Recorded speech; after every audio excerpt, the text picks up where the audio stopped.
بسم اللہ الرحمن الرحیم۔ السلام علیکم ناظرین، کالا جادو سے کوئی بھی شخص کسی بھی وقت متاثر ہو سکتا ہے۔ اصل میں شیطان کو امن پسند نہیں، لہٰذا وہ دلوں میں حسد اور نفرت پیدا کر کے دوسروں کے دلوں میں کسی کو نقصان دینے کی خواہش پیدا کر دیتا ہے۔ لہٰذا اس خواہش کی تکمیل کے لیے شیطان ہی کسی فرد کو کالا جادو کرنے کی اصلاح دیتا ہے۔ لہٰذا جب کسی پر ایک بار کالا جادو چل جاتا ہے تو اس کی وجہ سے متعلقہ شخص کی جان، مال، عزت، گھر، کاروبار اور کامیابی کو غیر عقلی ذریعوں سے نقصان ہونا شروع ہو جاتا ہے اور یہ نقصان ہوتا ہی رہتا ہے۔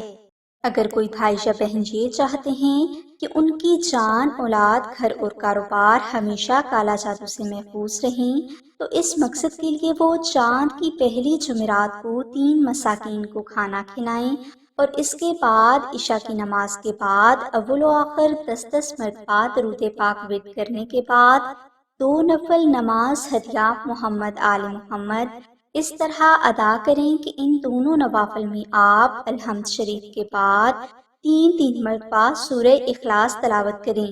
یہ نوافل ادا کرنے کے بعد آپ 170 مرتبہ سورہ بقرہ کی آخری 2 آیات محبت سے تلاوت کریں۔ جب آپ یہ وظیفہ کر لیں تو اس کے بعد آپ نے 7 مسکین کو کھانا کھلا دینا ہے۔ انشاءاللہ آپ کا وظیفہ مکمل ہو جائے گا۔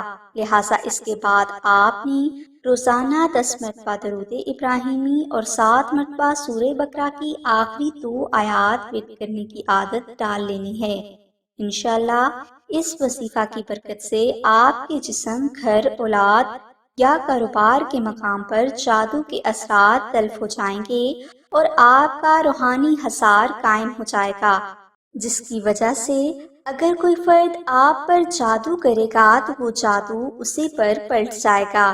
بیان کیے گئے روحانی اعمال کے حوالے سے اگر آپ کو مزید معلومات درکار ہے تو آپ آمنہ بہن سے رابطہ کر سکتے ہیں۔